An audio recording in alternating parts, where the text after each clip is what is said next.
Okay, very good. So, for the talk this evening, for many of you, as Dennis was saying, would know that this is going to be the last talk for me for a while. So you'll be without all those bad jokes for the next 2 or 3 months.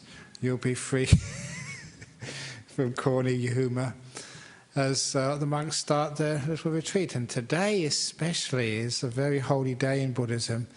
You look up and it's a full moon day today. It's called the Asara Puja. So it's a very, very important day. And it's a time that we monks just go off and have a nice quiet time for ourselves, just balancing the work just with the rest, which is important. And for those of you who were there last Sunday at the ceremony to begin the rains, you may have heard me say a request, because I do a lot of work for the community, and sometimes I do get very tired. And so I was asking people, just out of respect and out of kindness to myself and all the other monks, I made the announcement last week, please don't die during our retreat, because if you do, I have to come out of the retreat and do your funeral service for you, and that breaks my meditation. So just out of respect and out of kindness, can you please delay your death until at least October, or even better, November? So of course, there's always karmic consequences when I say silly jokes like that, because on Monday I got an email and one of my disciples died. They only left it for 1 day. And so all my plans of what I was supposed to do on Tuesday and Wednesday were thrown into turmoil as I had to go to Singapore for their funeral. So on Tuesday morning at 1 o'clock in the morning I had to take the flight, and I came back on Wednesday afternoon. Just, less than 24 hours in Singapore to help with the funeral service, which is a nice, compassionate thing to do. But it also reminded me just of the nature of this life. You cannot control anything. I cannot control my future.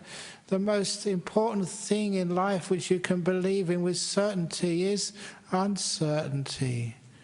Just the fact that this world will always surprise you. And in fact, if sometimes people ask, Ajahn Brahm, what do you believe in? What religion are you? Yeah, you can say you're a Buddhist and you believe in a Buddha, but what does that actually mean? There's just a statue behind you. But in fact, I should mention to you that there's a census coming up next month. So please, whether you do or you don't, please write down you're a Buddhist, because if you don't, and if the numbers of Buddhists go down in Western Australia, I will lose my productivity bonus. So out of kindness, compassion for you, put down Buddhist. Otherwise I might get the sack from the BSWA, because I don't produce. It's always the same in all organisations. They want to see your sales, so how much you produced. So if the numbers go down, I'll be in big trouble. But anyway, if you are a Buddhist, actually, what do you actually believe in? And okay, there's many things you can't be certain of, but the one thing which you can believe in, and you can even worship, at least you can respect, is uncertainty. And that is actually an important part of our life, to actually respect and worship it. Because the problem is, most of us, we reject uncertainty because we're afraid of uncertainty. We make all these plans of what we're going to do next week or even this evening.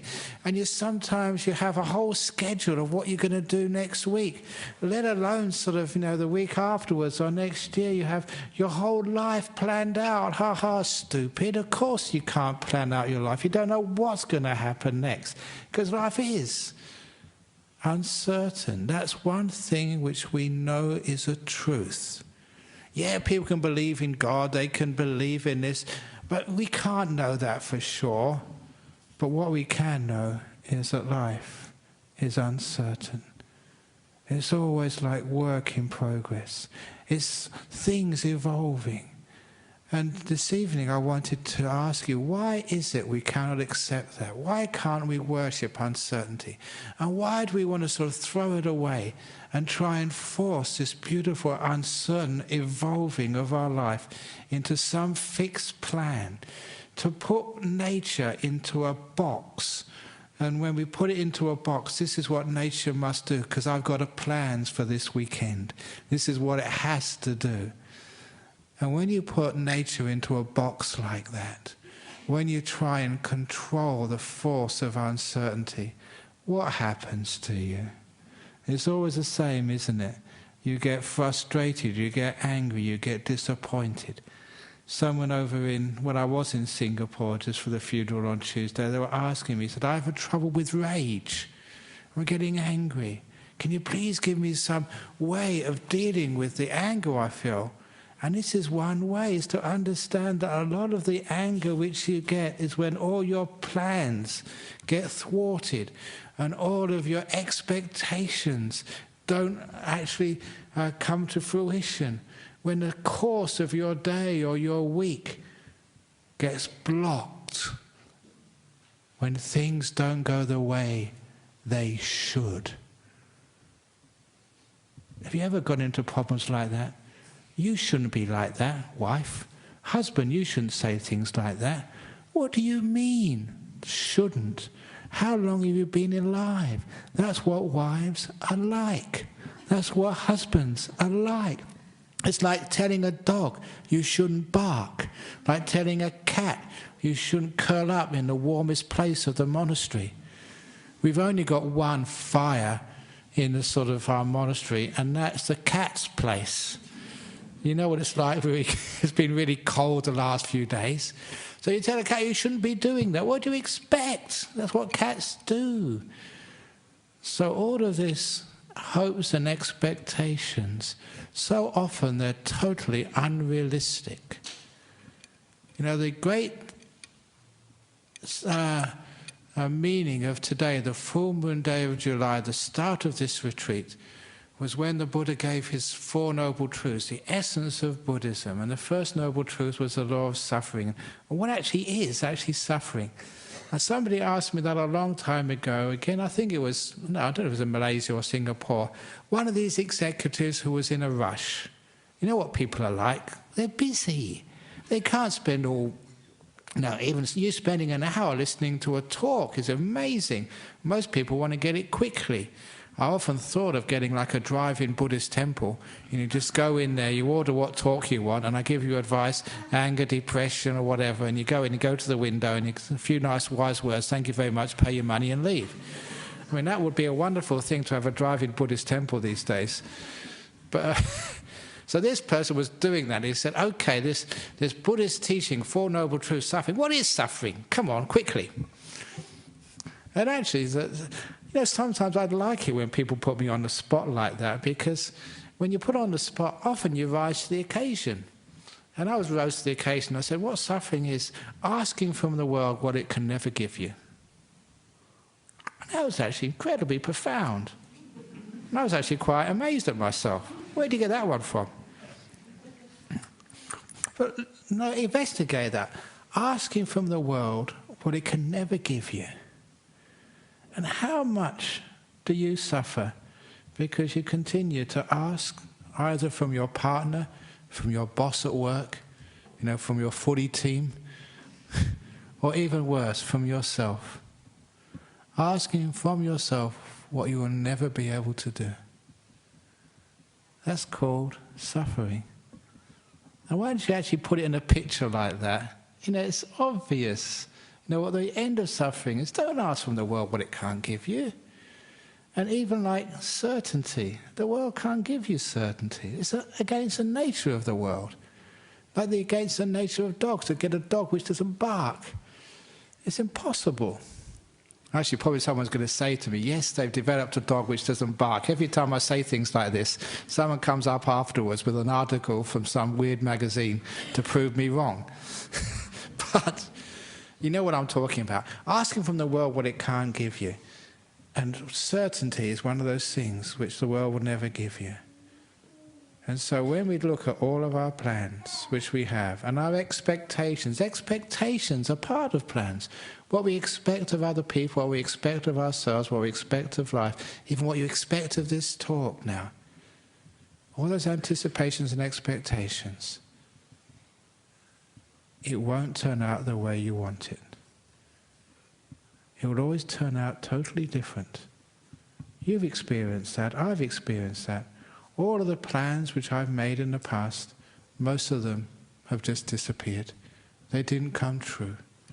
And I've been alive long enough and aware for such a long time to realize the problem is not the world, but my expectations.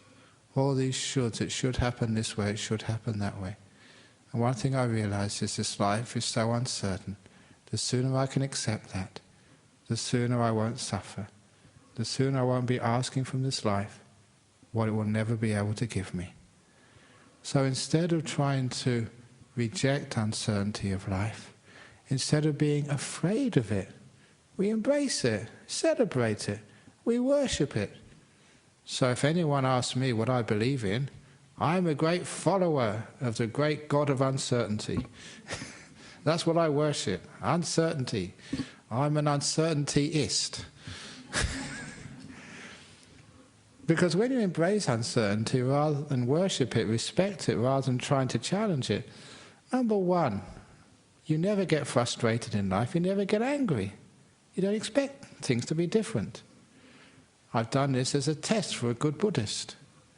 If you really think you're a good Buddhist, you're enlightened, or at least you understand about life, the test is this.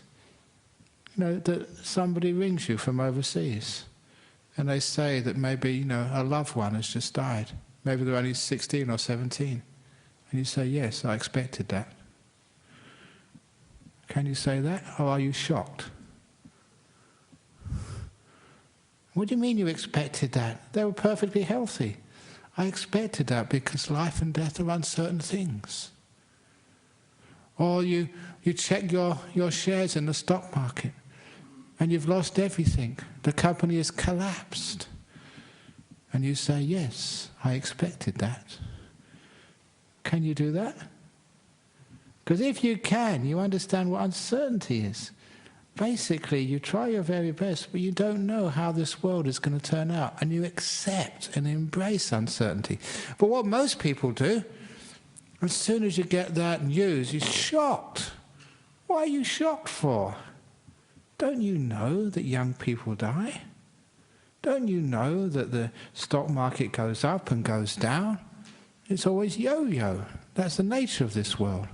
What goes up, what goes down, what goes down, goes up. The nature of this world. So a person who understands and embraces uncertainty is never surprised, is never shocked. Because what happens when you get surprised and shocked, you get sort of angry, it debilitates you. And a lot of times you waste so much time getting shocked, getting angry, getting upset, it means you're not being proactive, you're not doing something. And in life, there's always something you can do with whatever you've got. Which means a person who embraces uncertainty rather than is afraid of it or tries to conquer it and control it, the person who embraces it is a person who learns how to adapt no matter what situation you find yourself in. So instead of arguing about life, it shouldn't have worked this way, it shouldn't have happened that way. Why did this happen to me? It's unfair. Look, lady, it's happened.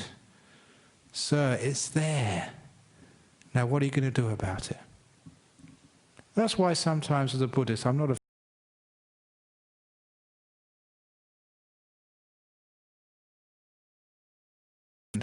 yeah, their boss has sacked them.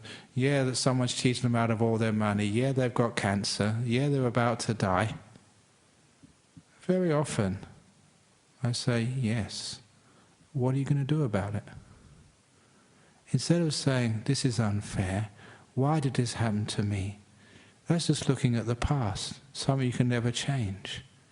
Instead of getting angry, instead of getting upset, or instead of denying, this is not happening, it can't be happening, look, it has happened, it's there. Now, what are we going to do about this?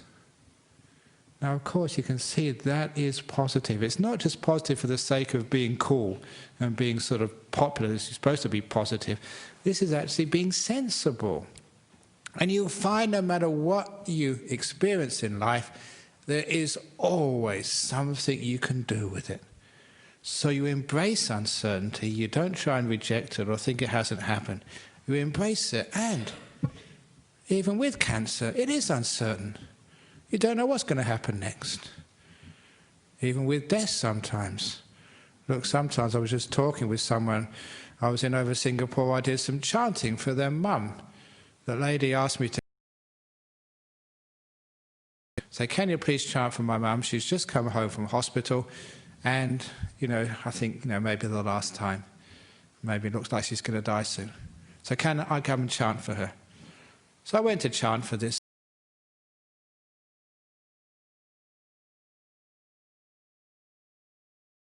Another miracle. That's not a miracle, it's just uncertainty. I got into trouble that way, that there was some years ago. Over here in Perth, a family asked me to chant for their father or mother. I think it was a father who was dying. So I went to the hospital bed and did some chanting, and they started getting better. And the family got upset at me. It's true. They said, look, he's supposed to die, he's supposed to chant, so he died well, not that he got better. Because, they'd prepared themselves for the death, it's just, they got everything sorted out, psychologically, emotionally, they were prepared. And I come along, this stupid monk comes along, changes everything around, he starts living again. So I never know what's going to happen. I've been in many, many cases like that. I remember also, sometimes this life surprises me. You just can't predict anything. There was this one lady I went to see once at the ICU at Charlie Gardner's. She was in the ICU. She was one of these cases with the flu, and really, really bad cases, septic all over, bloated, on her last few breaths. Can you please come in and do some chanting? So I did some chanting for this lady. And a couple of weeks, she looked, to all intents and purposes, a goner. The nurses said, no, not much chance for this lady, but, a bit of chanting, a bit of presence of a good monk, a bit of spiritual uplift, will give her a good death. A couple of weeks later, got a phone call from her husband, can you come round to the house? And she was perfectly well, total recovery. A few things has really surprised me. Now, don't think it's a miracle worker, and don't start starting a church of St. Brahm's church. He cures all beings, and don't go along saying, hallelujah, another miracle. Please don't do things like that. It's not miracles, it's nothing other than the fact that all these things in life are totally uncertain. You don't know what's going to happen next. And that's one of the reasons why, if any doctor says you've only got 1 or 2 months to live, you don't know what's going to happen. And how many people have you known? I know many people. The doctors have come up to them and said, no, your cancer is terminal, you're not going to survive, you're going to die. And that was about 20 years ago, or 25 years ago. First time I saw that was this very famous monk, because his photo's in the other hall, Ajahn. He actually came to Perth before I came here once, a long time ago. And he had cancer. Because he was a famous monk, he got the very best care. And the hospital said, look, there's nothing more we can do for you. Just go back to your monastery. So at least you can die with your friends in a monastery rather than a hospital. So off he went into the monastery, and it was about 25 years later he died. Maybe you've known cases like that. I've known heaps of cases like that. So sometimes you wonder what's going on there. Is it a miracle, or is it just the fact that no one can know the future? It is totally uncertain. So when you understand that, and there's heaps of cases, what does that mean for your life? It means that all of your plans can only be tentative. Our mistake is, when we try and predict the future, we make these plans forgetting how uncertain life is, which means that we do get shocked when life doesn't go according to our plan, when the aircraft gets delayed, when people don't turn up, when all of the parts of the jigsaw puzzle of your future don't fit. That is one of the main reasons why people get angry. It's not something wrong with them emotionally. It's something wrong with their wisdom. You're not really understanding the nature of this world. If you understood the nature of the world and embrace that nature, that truth of uncertainty, then you won't get shocked at what you think is unpleasant news. You say, I expected that. This is life. This is what happens. You will not get angry when your plans get broken because your plans aren't that solid. Yeah, you can make plans, but make them bendable, plastic, malleable, to be able to change at the last moment. Never make them in concrete. Otherwise you're going to get angry and you're going to suffer. We don't want you to do that. So be someone who can almost bend, who can change, can turn on a dime, as they say in the United States. If you see a better way of doing it, you just do it. To be able to change, to be able to not have such fixed plans, understanding uncertainty and be able to react almost immediately to circumstances as they are changed, to be able to anticipate that life is unexpected and being able to change accordingly no matter what happens. So of course that's what I had to do last Tuesday. Called the last moment, go all the way to Singapore, and woke up next morning. I'm in a different country. I'm not supposed to be here. I'm supposed to be in Perth with all my plans of being on retreat and doing all this sort of stuff. But because that you are amenable to change, because you embrace uncertainty, it means there's no suffering, there's no argument, there's no thinking, oh, why me? I just started a retreat. Why does this happen to me? It's unfair. If you ever think like that, life is unfair? Of course it's not unfair. Life is perfectly fair. It's called the law of karma. Look, you always get what you deserve. That's a tough one, isn't it, to accept? We always blame other people, but no, it's your fault. There's that old story from Open the Door of Your Heart. I haven't told it for a long time. Actually, that's just got a message from the publisher. It's now being published in Polish, Bulgarian, and the Tamil language, Malayan or something. Anyway, 3 more editions. But anyway, this particular story, you know, I used to go and teach in prisons and go and hang out with these prisoners and never call them criminals. Remember what I said? They're not criminals, they're not murderers, they're not thieves. They are people who have committed crimes. You know, I said that before. If you haven't remembered, I'll just reinforce that because I'll be away for 2 or 3 months. There's no such thing as a murderer. There's no such thing as a thief. There's no such thing as a liar. There's a person who's murdered, a person who's stolen, a person who's lied.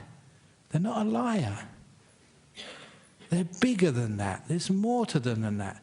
And if you start criticizing people, you're a liar, you're a thief, you're an adulterer, you can't say that. That's not rational, that's not reasonable. It's also not helpful. Because they're just focusing on one part of a human being, and it's usually a tiny part of them. They're much bigger than that. So when I went to jail, I never saw any murderers. I saw people who murdered. But that's a huge difference than a murderer. I saw the person. Now if you see that, you can be friends with anybody. You can respect anybody. There's no such thing as a terrorist. There's a person who does terrorist things. Maybe for 1% of their life, or a fraction of a percent of their life. They're much more than that. Understanding the bigger picture means you don't see criminals. You see people who've done crimes. If you're angry and upset about someone, if you've got an enemy, it's because you see what they did wrong. They're a cheat. They're a liar. They're not a cheat. They're not a liar. They're a person who's cheated. They're a person who's lied. Understand that, the bigger picture. A lot of the problems in your life get solved. But anyway, going back to the story, I was going to the prison, seeing these people who had stolen, seeing these people who had thieved, seeing these people who had murdered and stuff. And one of the old prisoners who came to me, he's a really nice old guy, really, really friendly. He's one of these old prisoners who'd been in and out of jail most of his life. And he came up to me and he said, I want to tell you something personal. I said, what is it? He said, look, he said, I know the other prisoners would say this, but this is, I'm not lying to you. I respect you. I've seen you a long time, and I respect you as a religious person. I would not lie to you. Other people, yeah, sure, but not you, okay? He said, the crime for which I've been put in jail for, I didn't commit. I was innocent. I didn't do that robbery, he said. And he said, look, honestly, I did not do it. I'm not lying. I'm not trying to cheat you or anything. I didn't do it. I've been put in jail for something I didn't do. And you know, when you hear something like that, I've got this idea of justice. This is where I've been brought up. Maybe I've enhanced that by being a monk all these years. If I see something which is wrong, I have to do something about it. You can't just sit there as a religious leader and just allow these things to happen. So, you know, I put my hand up. I support gay marriage. I think it's unfair that people who are gay can't actually have a marriage service to actually to acknowledge that they're loved to each other, just like a heterosexual.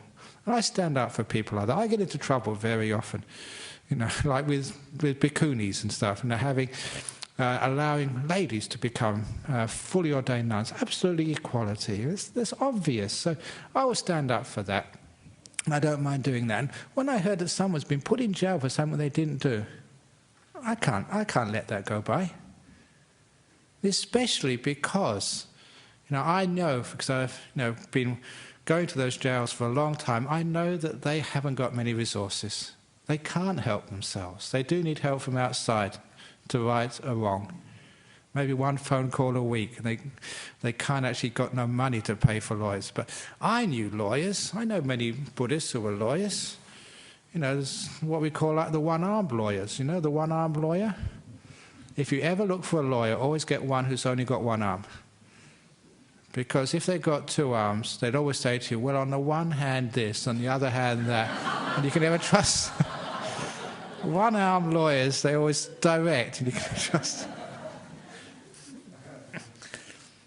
So anyway, I knew a lot of one-armed lawyers I could trust, and you know, I could raise some funds, I could make some phone calls. So I started thinking all these people I would contact as soon as I got out of this jail to help this guy. He's an innocent man, he's put in jail. Okay, you may think that jails are nice and easy places to live. You know, they get all these resources, you know, they can watch TV, you know, I don't know what, but look, no one likes being in jail. If you've ever visited a place, it's not a nice place to be, no matter how comfortable you may think it is. So anyway, I thought, no, I'll try and do something about this. And as I was thinking what I would do, he interrupted me. He said, but Brahm, it's absolutely true, I didn't do that crime for which I've been put in jail for. But, he said, there were so many other robberies where I wasn't caught. I think this is fair. And I thought, now that is a wise person. Yeah, sure, he didn't do that particular robbery, but these other ones he got away with. So this is karma. It's the law of karma. He got what he deserved. It may have worked out in a sort of, not a linear way. The places he did rob, he wasn't caught, but when he didn't rob, he was caught and put in jail. So that's what life is like, isn't it? The law of karma never works like straight. It always goes in a roundabout way. So it was actually fair. And so he laughed and said, no need to do anything, it's just. And so from that little story, I thought, all the things which happened to you. So it's not fair. Why did I get sort of punished? Why did I get this? How many times do you say it's not fair when you were speeding and you didn't pass the speed camera? Have you ever said it's not fair? How many times that you have, you know, just not put the right amounts in your tax returns and haven't got caught? Do you say, it's not fair, I wasn't caught this year? Okay, of course you don't. But when something happens, you didn't do it, then you say, oh, it's not fair. Why did that happen? I got dumped, I got cheated. No, it is fair. It's the balancing of the books. That's what the law of karma is. So, you've got to take this on the chin. You get everything you deserve. Ooh. That means you can't complain to anybody. You can't say, why me? Exactly. So the kid agrees with me. Yeah. So I get everything I deserve too. So when we understand that, yeah, it's uncertain. The life goes around this way, that way. And when it happens, instead of complaining about it, why did it happen to me? Why do I have to deal with this? Deal with it. No why me anymore. No feeling sorry for yourself. Life is uncertain. Adapt, react. Not with negativity, which is totally negative, and negativity is negative, which is totally sort of unhelpful. But do something about it. Learn from it. Grow from it. And that's why for years and years, and I've always told these stories, okay, the story of the truckload of dung, that story is well worth recycling, as dung usually is.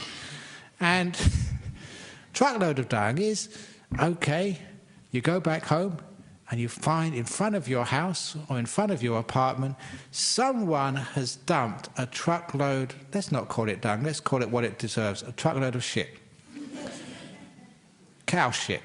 Smelly, stinky, right in front of your door. What do you do with the shit of life? Number one, most people say, why me? I don't deserve this. Of course you deserve it. But the thing is, you don't know when you ordered it, so you can't remember. That's the trouble with karma, it's just a bit sort of devious. Number two, you're stuck with it. No one can take it away. Yeah, you can come up to a monk, a nun, a religious person, some sort of guru or wizard and say, please, can you take it away? Of course, you've all been, in the shit in time to time. You try to get people to get rid of it for you, but you can't. It's yours. You're stuck with it. You have to deal with it.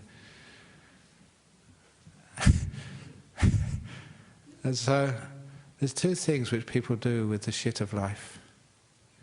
The first person puts it in their bag, in their pockets, up their shirt, down their trousers. They carry it around with them. Why me? It's unfair, it's terrible, it's not nice. That's called carrying the shit.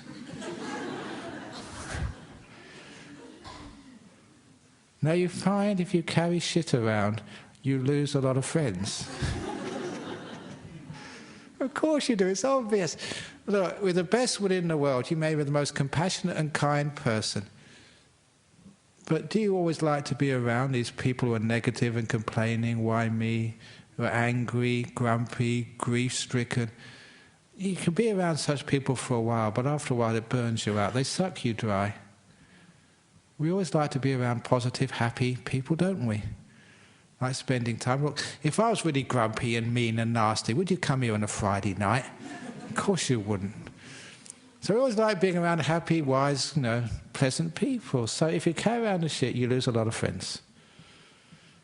Obviously. But there's the other thing you do with the cow shit of life. And it's obvious, you dig it into your garden. So instead of just complaining about it, you make use of it. And this is the beautiful thing, that you don't need to complain about anything. Use it. And I found in life, anything can be used. Some of the people who've been through the worst problems in life, the worst difficulties, become the best people. Because they dig in the shit of their life, in their garden. It takes a long time sometimes when you're really in the middle of this. You can't just get rid of it in an instant. It takes weeks, sometimes years. You keep digging in a little bit every day. But it always happens, every time it happens, that moment occurs. You look in front of your door and the whole pile of shit is gone. It's vanished. It hasn't gone nowhere. Something's happened in the back garden. You've got this incredible garden there. There's beautiful flowers and so fragrant that people walking down the street, they could smell it. They like to visit and to see your amazing garden and your fruit trees. The apples in there are just so delicious and sweet, so much so you give them to all your friends and maybe even your favourite monk and nuns. We get a share too. Why do you do that? Because there's so many of them. In other words, your garden, which you grow from the shit of your life, is not just for you. It's for everybody who even comes close to you. people who just walk past the front of your house, people who are just associated with you because you work with them or you just know them just in passing, they too share the flowers and the fruits of your garden from the shit of your life. I love that simile because number one, it shows you what you do. You don't complain, you don't get angry, but also shows you the result. Yeah, it's tough, but that's the one thing we know in life. It does happen. As uncertainty, this will always happen. But now we can embrace it, accept it, and make use of it, and grow from it, and get this beautiful, beautiful gardens of life. So when I learn how to accept uncertainty, instead of complaining, instead of worrying and getting angry, my plans have been thwarted, I was going to do this on the weekend. No, I can stop and change. And I felt so wonderful about being able to go to Singapore just at a moment's notice and help somebody. And of course, one of the nicest things was, it was only they said, probably you can't come, but it'd be wonderful if you could.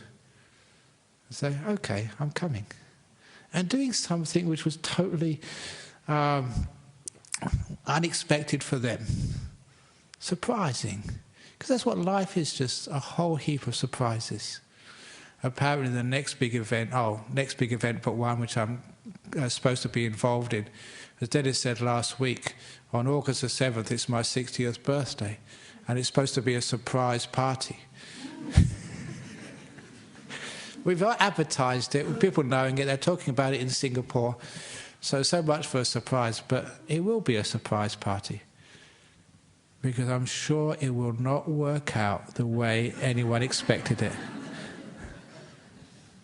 And wouldn't it be terrible if you had a party or a surprise, or if you had a weekend and you knew exactly what's going to happen, and it all happens exactly as you wanted it to? Oh, come on, that would be terrible. That's not life. There's nothing interesting. There's nothing which you learn. There's nothing where you can grow if something is just so predictable. That's why if life was predictable, there'd be no point to it. It's because it's uncertain. That's why we can be compassionate and wise. Because we don't know what's going to happen. The wisdom opens up our mind to any possibility. And our compassion, our kindness, allows the world to be uncertain.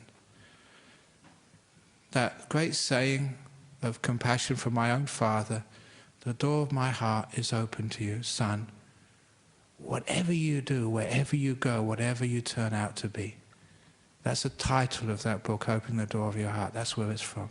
It's an expression of unconditional love, okay, to me, his son. Extend that to life. Life, however you turn out, whatever happens this weekend and the rest of my life, life, the door of my heart is open to you. Whatever happens.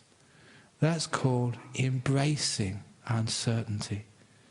That's called worshipping life, the real life. Not the life which is supposed to happen according to all your ideas, but real life. So you can say that for this weekend. This weekend, whatever happens, I will love you. Even when it all goes wrong. Even when your friend doesn't turn up at the right time. Even when, like last Sunday, we had this big ceremony at Bodhinyana Monastery in Serpentine. The start of our rains retreat. We'd all been organising this. Got all these people coming. And when, actually I got up very early, but when I came out of meditation at 6:30, no electricity. Power outage. On the biggest day of our, second biggest day of our year in the monastery, no electricity. It was freezing cold. We wouldn't be able to turn on any heaters. We wouldn't be able to make cups of tea for people. There'd be no lighting. I never thought like that at all. I thought, what a wonderful thing. Let's embrace it. It reminded us of the first time, it's 28 years we've been in that monastery, the first time we didn't have any electricity. We just use candles. We just, get a gas stove to heat up the water. Isn't it just nice when we just adapt? And a lot of times when you adapt, it becomes much more enjoyable. And when you really learn how to adapt to situations rather than always having to have it this particular way, always planned out to the T, oh look, I hate that. That's one of the things I loved about Buddhism, especially over in Asia. I went to Thailand, the same thing happens in Sri Lanka. I've been to Sri Lanka a lot, I've never been to Burma.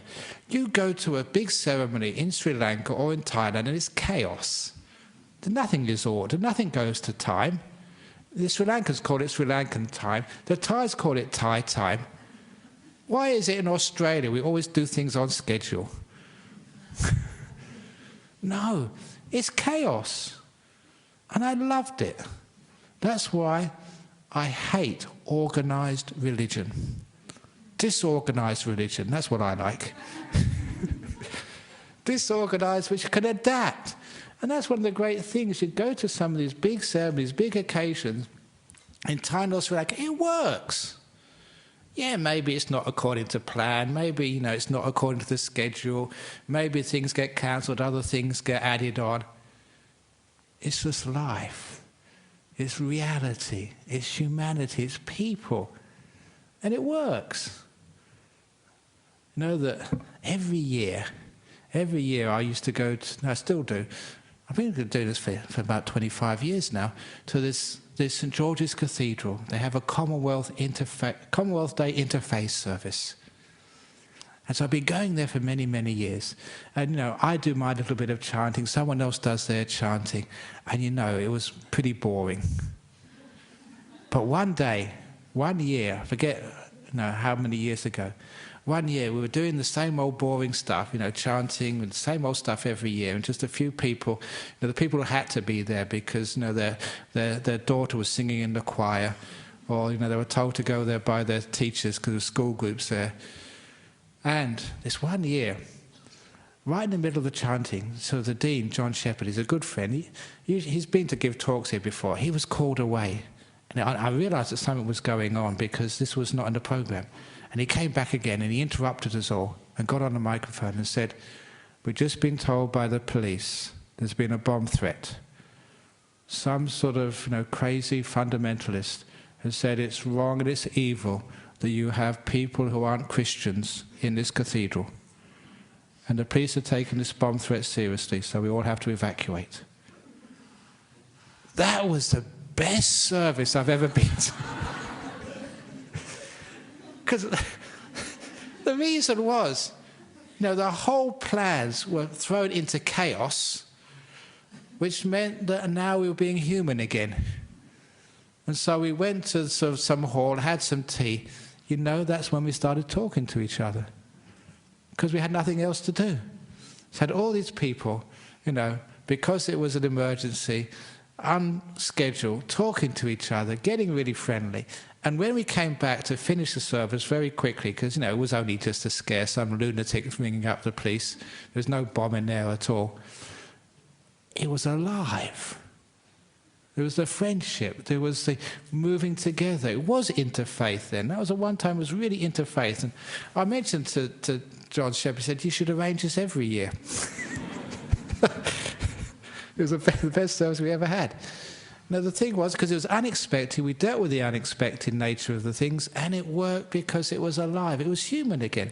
So when you have these ceremonies, when they're always to the T, this moment you do this moment you do that. Look, Dennis is our marriage celebrant. Actually, he was asking for some more marriage celebrants. So if you want to be a marriage celebrant, come and see Dennis. It's great being a Buddhist marriage celebrant because you're allowed to make mistakes. You don't have to be perfect. You're allowed to be disorganised, well, reasonably so. Please turn up on time. But you can have these ceremonies where you do play it by ear. Look, on one ceremony, I remember this as, again, memorable. We're doing this ceremony, was it at Yanshep? I remember that one. I'll always remember that one because we finished the ceremony, give all the blessings and everything, and now I present Mr. and Mrs. Smith. I said, "Dennis, you've forgotten the rings." Dennis forgot the exchange of rings. That was memorable, that was wonderful, and everybody remembered that. That's why it was beautiful. So I remember, maybe you forgot it out of denial, psychological trauma. But that's like a marriage they'd always remember. And they talk about it with fun and joy because it's human. When things go wrong, doesn't it actually add this beauty to life? And you think, wow, I always remember that occasion. Do you remember that time? The times when I do the funerals, which I really remember when it goes wrong. I remember Jenny's not here. I think she's over north at the moment. Jenny's husband, we took her to it's called the open air committal area in Fremantle Cemetery. That's where you don't go in the chapels. There's this big conveyor belt outside. You put the coffin on top. You stand outside. They press the button. It goes through the glass door and then goes again afterwards. A very simple outdoor. So it's actually my fault. I put my hand up because I told her, I know a thing or two.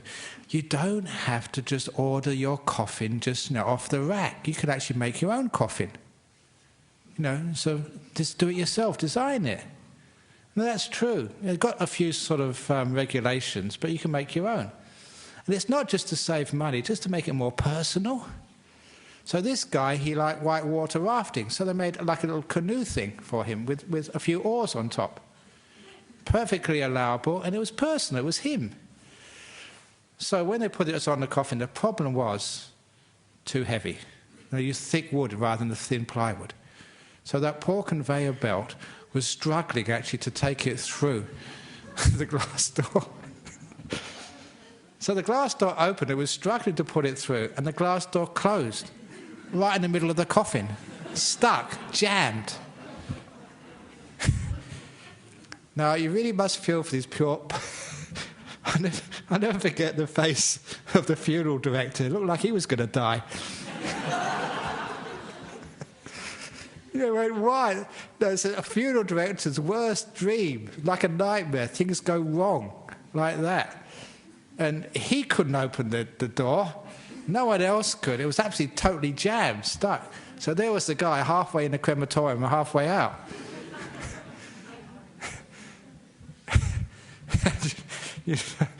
It was Jenny. She usually sits right in front. She won't mind me telling the story. That she actually jumped up on the coffin and tried to push it through. And people said, are you really that serious of trying to get rid of the guy? But then someone had said, look, it reminds me, I know this guy, went to school with this guy. Same thing. The first day he got a car, he crashed it. The first day in his coffin, he's crashed that too. And they eventually got the door open and sent him away. But that was one of the most memorable funeral services, and everybody loved it, and they said that was him. He probably did it on purpose. They don't know why. Because it went wrong. The uncertainty of life is something which I celebrate. So I don't get angry when things go wrong. You think, isn't that beautiful? Isn't that lovable? I open the door of my heart to the uncertainty of life. I don't know what's going to happen next, but what I can do is to open my heart to it and accept it. Yeah, you make plans, but they're all tentative plans. 3 months I'm supposed to be in the monastery. I don't know whether that's going to work or not. There's always somebody goes crazy, something goes wrong. I don't know. But I'm not going to say, no, this is my retreat. You can't do this to me. It's unfair. Of course not. If I did that, I wouldn't deserve any retreat. You say, open the door of my heart to whatever happens. Yeah, there's tentative plans. I want to spend a lot of time by myself, but who knows? It might not work out. I'm always adaptable, no matter what happens. And I ask you to do the same. Because the one thing we can trust in life, the one truth, the one God which certainly exists, is the God of uncertainty. And when we worship that, which means we don't try and control it, we don't try and get rid of it, we don't try and say it doesn't exist, uncertainty does exist. And you don't need to be afraid of it. The problem is we're so afraid of uncertainty, we think if it doesn't work out, it's going to be terrible, it's going to be hopeless. It's not hopeless, it's not terrible. When things go wrong, it's wonderful. Now, if everything went perfect in life, I'd just be so bored. So unexciting, nothing really stimulates you, there's nothing interesting.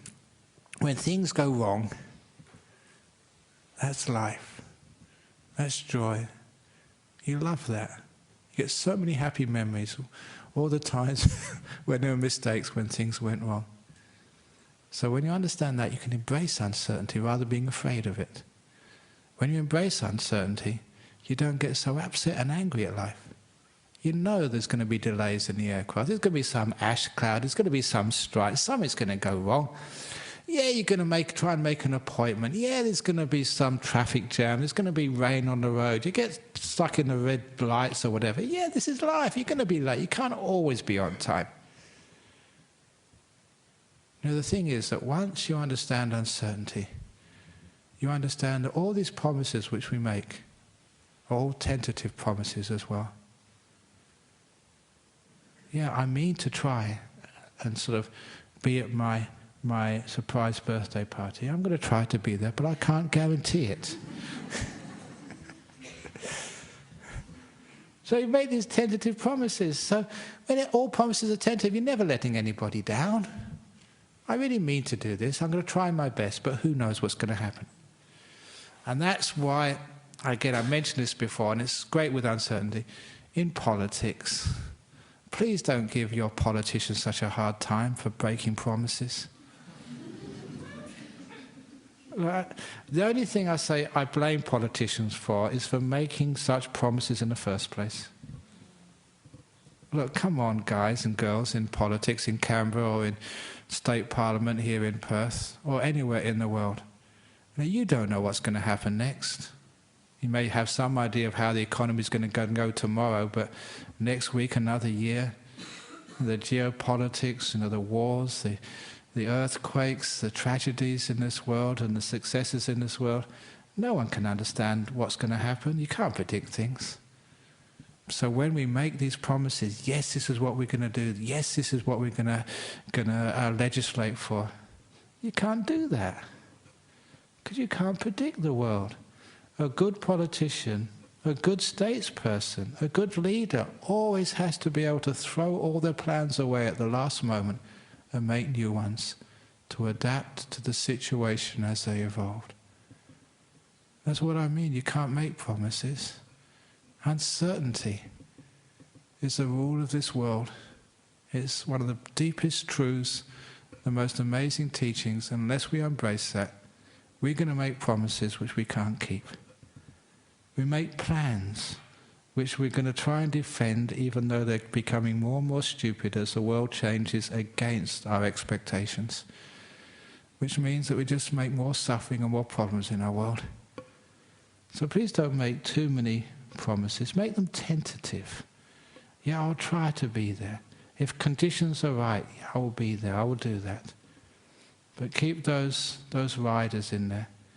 And encourage your politicians to do the same. Yes, we mean to do this. We're going to try our very best. But look, if situations change, the economy changes, or there's some other crisis, please accept that we intended to do our best, but we always have to adapt. And no plan should ever be set in concrete. None of your plans should be that fixed you can't change them for a better purpose. It's uncertain. And remember, when things do sort of not turn out the way you want them to, get real, this is life. And it's beautiful that things change. Because in that sort of changeability of life, that uncertainty, that's where we find life's joy. That's where we find the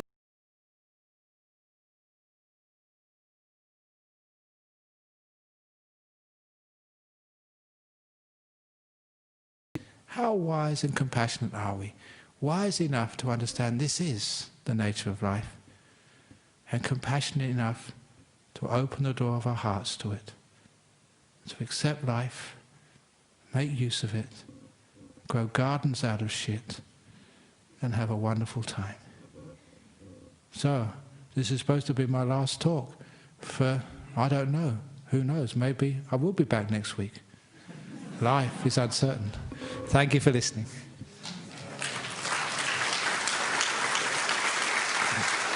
Thank you. Thank you. So any comments, questions or complaints? No questions yet, but as soon as we finish off, there will be a whole queue, as usual. I don't mind, that's life. Yeah, good. Excellent.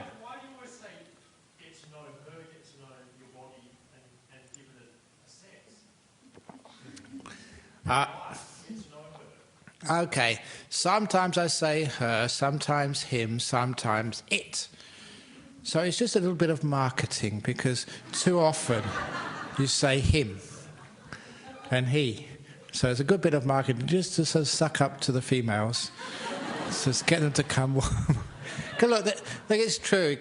So much of our language has been masculine for such a long time, and just balancing the books a little bit. You know, we talk about mankind, for goodness sake. What about womankind, or it kind, or animal kind? So too much of our language has been sort of male, leaning too much to the masculine. So it's nice to say a little bit of her, or it, or whatever. Yeah, I do that on purpose sometimes. You usually don't get a complaint. You say, oh, that Buddhist monk, he really understands. So anyway, does that satisfy you? Okay, very good. Whew. That was a tough one.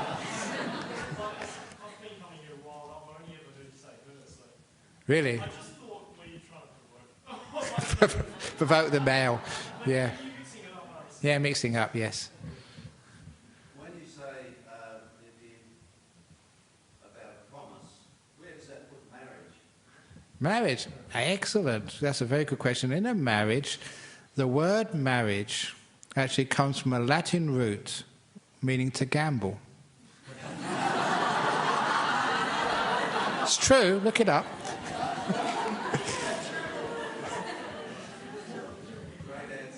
Okay. Okay, I'll leave it there. Okay, Eddie at the back. Yeah, sometimes you win. Well done. Sometimes you don't. Remember, if you do it once and it doesn't work out, you can always roll the dice twice. And in the same marriage, you can make it work. Yeah. Yeah, go on. There is a book in the library here, by Ajahn, who deals with uncertainty. Yep. The whole book, I think it's called Everything Rises and Falls is Uncertain. And that's like a Bible, just to share with you, it's like it helped me so much. It's like a Bible to me. It's beside my bed, Whenever things don't come my way as a human being, okay? I read the book again so many times and I underline them, Yeah. I just refer to this thing, that's all the answer there. Okay, you're doing a good sales pitch for Ajahn Chah's book. This tour will pass, which is available in our library for a special reduced price this evening. Very good. Yeah, okay, another thing. Okay, Eddie. In Buddhism, there's this mechanism in our mind, Yes. where even the worst scenario, okay? Yeah, worst scenario. It becomes impermanent, becomes less and less. Initially, it's hard to take, okay? But with the Buddhist training you have, okay, you can sort of observe this thing, okay? And maybe after it keeps going down and down and down. Okay, you're saying that it's the nature of this world that when you get into a bad situation, you're saying it's always going to get better. No, it doesn't always get better. It won't stay the same. Sometimes it gets worse. But it will never stay the same. Eventually it gets better again, you know that. It's our mind amplifies it. And that's with the negativity, when we sort of think, oh, it's going to get worse, it's going to get worse, it's going to get worse. Of course it gets worse, because you make it get worse. So just allow it to be changeable and uncertain. I don't know what's going to happen next. So that's where you open the door of your heart to change. Which is beautiful. I know we like stability, we like predictability, but I think that's because we're not sort of alive enough. We're dead. So life does actually take a bit of sort of courage. Yes? I recently had a rather large tattoo done in Thailand. Yeah. Where? On my back. I'm being naughty. So she...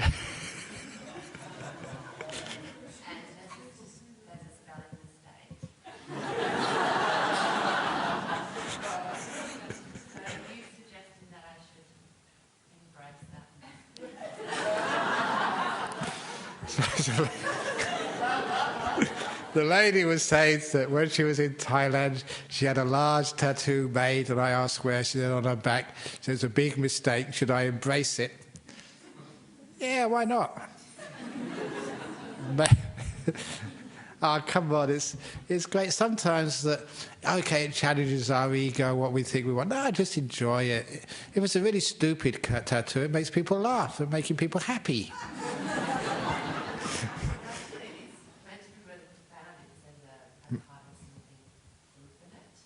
Yeah? Infinite. Okay. Yes, that's very profound because I don't even understand that.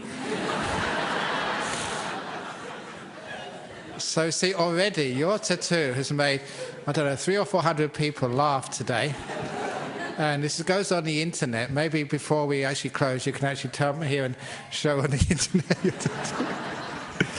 What a wonderful thing that was. You've given a gift to many, many hundreds of people by making them laugh.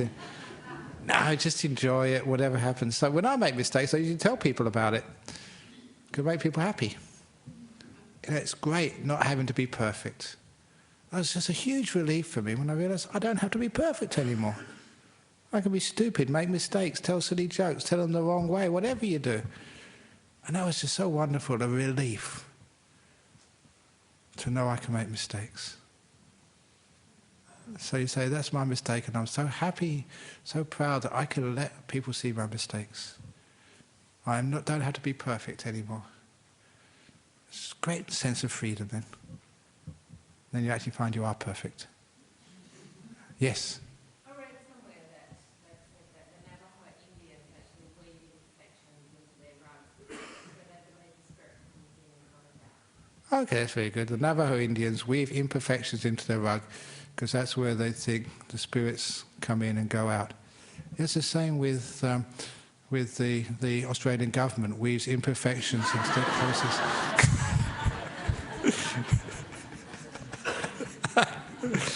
Yeah, look, give them a break. That was perfect. So there's so-called imperfections. I mean, this is life. This is reality. I often say, look, we live up in the hills in Serpentine, but on the edge of the hills we can see the sunsets, the most beautiful sunsets, or when there's clouds on the horizon, or even a bit of ash or smoke from bushfires. You get beautiful sunsets then. You do need a bit of imperfection to get the beautiful sunsets. It was a perfectly sunny, clear day. The sunset's pretty boring. A bit of imperfection spreads these incredible crimsons and golds like fire on the horizon. It's beautiful. So just like life, when a few things go wrong, that creates a beauty, the oomph, the joy, the depth of life. So when you do make mistakes, congratulations. You've just added to a beautiful sunset. It's true, the imperfections of the Navajo rugs, that's where the spirit of life, real life, compassion, love, that's where it comes in. But I don't agree with them, it doesn't go out, it stays. Okay, so that's enough for this evening. I know you're trying to keep me here as long as possible because this is my last talk, but I won't let you get away with that trick.